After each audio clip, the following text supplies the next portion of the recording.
Hello friends, welcome back. My name is Anita. आज के topic में नया टेंस के बारे में हम जानेंगे, सीखेंगे। पिछले वीडियो में आपने present continuous, past continuous tense के एक्टिव वॉइस से पैसिव वॉइस में बदलना सीख लिया और स्ट्रक्चर को भी आपने दिमाग में प्रिंट कर ही लिया होगा और बिल्कुल समझ ही लिया होगा। और आपको लगता है कि उसके बाद फ्यूचर कंटिन्यूअस टेंस के पैसिव वॉइस होते हैं या एक्टिव वॉइस होते हैं या भी नहीं। तो मैं क्लियर कर दूँ, एक्टिव वॉइस होते हैं पर पैसिव वॉइस नहीं होते हैं फ्यूचर कंटिन्यूअस टेंस के। इसलिए हम आगे की ओर बढ़ते हुए जानेंगे प्रेजेंट परफेक्ट टेंस के एक्टिव वॉइस से पैसिव वॉइस में कैसे कन्वर्ट किया जाता है। उसके पहले स्ट्रक्चर की पहचान करेंगे, active voice and passive voice के स्ट्रक्चर। देन पैसिव वॉइस के रूल को समझेंगे, पैसिव वॉइस के वाक्यों को हिंदी से भी हम पहचानेंगे डिटेल से और इसे हम इंग्लिश में भी कन्वर्ट करेंगे ताकि आपको हिंदी और इंग्लिश दोनों पैसिव वॉइस के सेंटेंस को बिल्कुल समझने में कोई मुश्किल ना हो और आपको बिल्कुल रटना ना पड़े, बस समझना पड़े। थोड़ा ज्ञान है लेकिन बहुत इम्पोर्टेंट है, इसलिए मेरा वीडियो लगातार अंत तक देखिए और समझिए, बिल्कुल मत रटिए। प्रेजेंट परफेक्ट टेंस के एक्टिव वॉइस में सबसे पहले सब्जेक्ट और सिंगुलर सब्जेक्ट है या प्लूरल सब्जेक्ट, उसके हिसाब से he has and have helping verb का प्रयोग किया जाता है। दोनों एक साथ नहीं आते हैं। जब सिंगुलर सब्जेक्ट हो तो हैज़ यूज़ किया जाता है एंड प्लूरल या फिर आई एंड यू हो तो हम हैव हेल्पिंग वर्ब यूज़ करते हैं। देन वर्ब का थर्ड फॉर्म, देन ऑब्जेक्ट आते हैं। और पैसिव वॉइस में हम सबसे पहले ऑब्जेक्ट यूज़ करते हैं और ऑब्जेक्ट सिंगुलर है या प्लूरल उसके हिसाब से ही हैज़ और हैव हेल्पिंग वर्ब यूज़ किए जाते हैं। लेकिन यहाँ ध्यान रखने की ज़रूरत है, पैसिव वॉइस में हैज़ बीन, हैव बीन दो हेल्पिंग वर्ब यूज़ किए जाने वाले हैं और यहाँ रूल में भी आपको बताऊंगी।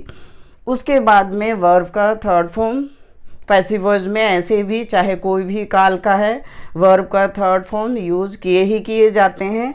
Then other word, then by subject use किया जाता है। तो यहाँ रूल को समझा देती हूँ क्लियर। वर्ब की थर्ड फॉर्म यानी पैसिव वॉइस में हम वर्ब की थर्ड फॉर्म ही यूज़ करते हैं।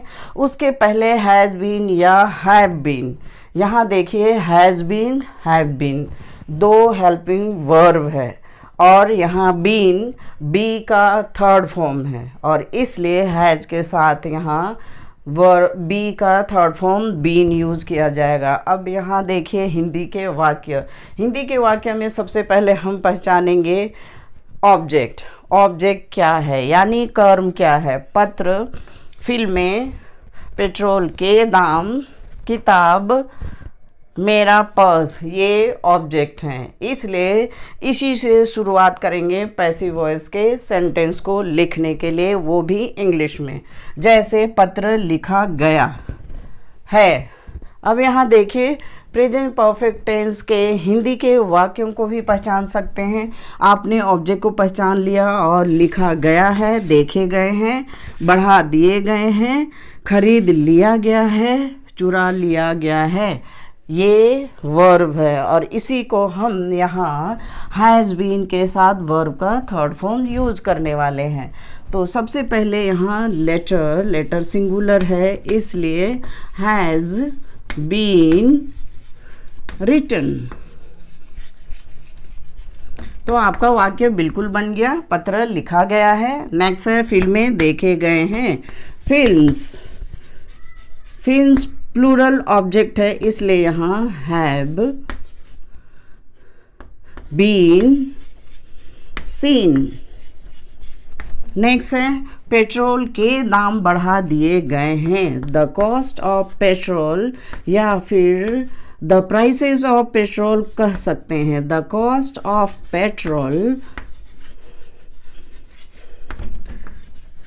हैज़ बीन बढ़ा दिए गए हैं, इंक्रीज्ड,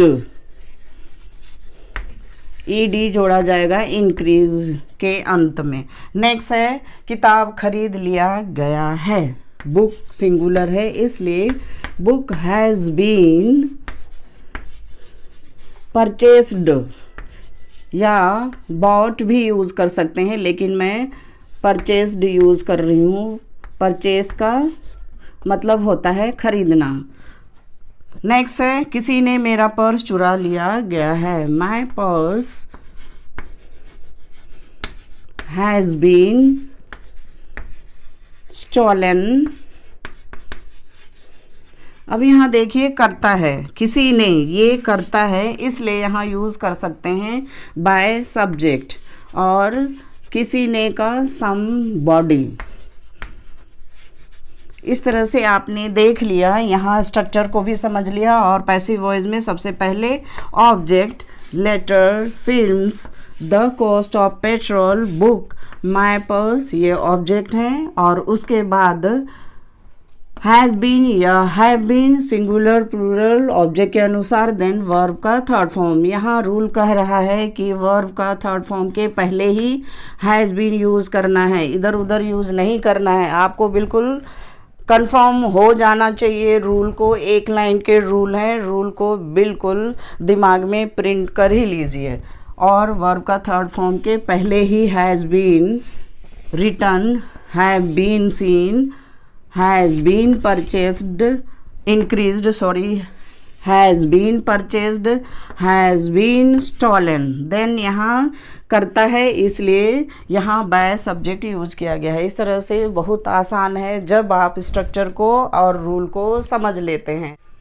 अब आगे बढ़ते हैं, एक्टिव वॉइस से पैसिव वॉइस में कन्वर्ट कैसे किया जाता है। तो आपके सामने एक्टिव वॉइस के सेंटेंस भी हैं और पैसिव वॉइस के सेंटेंस हैं। आपको मैं डिटेल से समझाती हूँ। सबसे पहला एक्टिव वॉइस के sentence, he has seen the picture, उसने चित्र देख लिया है। अब इसे हम पैसिव वॉइस में चेंज करेंगे, तो आपको ध्यान रखना है ही के लिए हैज़ यूज़ किया गया है और हैज़ के बाद वर्ब का थर्ड फॉर्म है, यानी एक ही हेल्पिंग वर्ब यूज़ किया जाता है एक्टिव वॉइस में सब्जेक्ट के बाद, देन वर्ब का थर्ड फॉर्म। और पैसिव वॉइस में जब कन्वर्ट करते हैं तो बस आपको रूल और स्ट्रक्चर को याद रखना है कि ऑब्जेक्ट के जस्ट बाद हैज़ बीन, दो हेल्पिंग वर्ब यूज़ किया जाता है, देन वर्ब का थर्ड फॉर्म। तो यहाँ द पिक्चर के लिए हैज़ बीन यूज़ किया गया है, यहाँ हैज़ और यहाँ हैज़ बीन। देन वर्ब का थर्ड फॉर्म एक्टिव में भी है, पैसिव में भी है, बिल्कुल कंफ्यूज ना हो। अब दूसरा है I have bought a car, मैंने एक कार खरीद लिया है। अब पैसिव वॉइस में हम यूज़ करते हैं तो यहाँ हैव यूज़ नहीं होगा जब आपका MCQs क्वेश्चन आते हैं। और एक्टिव वॉइस से पैसिव वॉइस में ऑप्शन चुनने को कहा जाता है, तो आपको इसको ध्यान रखना। आई है इसलिए एक्टिव वॉइस में हैव यूज़ किया गया है, और यहाँ पैसिव है इसलिए अ कार के लिए हैज़ यूज़ किया गया है। तो इसे हैव और हैज़ का बिल्कुल क्लियर हो जाना चाहिए आपको। और इस तरह से एक कार मेरे द्वारा खरीदा गया है। तीसरा है the election commission has declared the dates, election commission ने डेट्स को घोषणा कर दिया है। अब पैसिव वॉइस में आप चेंज करते हैं, द डेट्स ऑब्जेक्ट के अनुसार हैव बीन, डेट्स यहाँ प्लूरल है इसलिए यहाँ हैव यूज़ किया गया है। और यहाँ द इलेक्शन कमीशन सिंगुलर है इसलिए हैज़ यूज़ किया गया है। इसको बिल्कुल आपको ध्यान रखना है। The dates have been declare by election commission. Last है government has built a road, और रोड के लिए यहाँ हैज़ बीन यूज़ किया गया है, देन बिल्ट बाय गवर्नमेंट। इस तरह से आपने एक्टिव वॉइस से पैसिव वॉइस में बदल दिया है। और वर्ब को भी आप समझ सकते हैं, यहाँ देख लिया है और यहाँ देख लिया गया है। और देख लिया है के लिए हैज़ सीन, और यहाँ पैसिव वॉइस में हैज़ बीन सीन यूज किया गया है। बस इसका ध्यान रखना है। नेक्स्ट है हैव बॉट, खरीद लिया है, और यहाँ हैज़ बीन बॉट, खरीद लिया गया है। नेक्स्ट है the commission has declared the dates, has declared, और यहाँ dates have been declared. Next government has built, और यहाँ हैज़ बीन बिल्ट।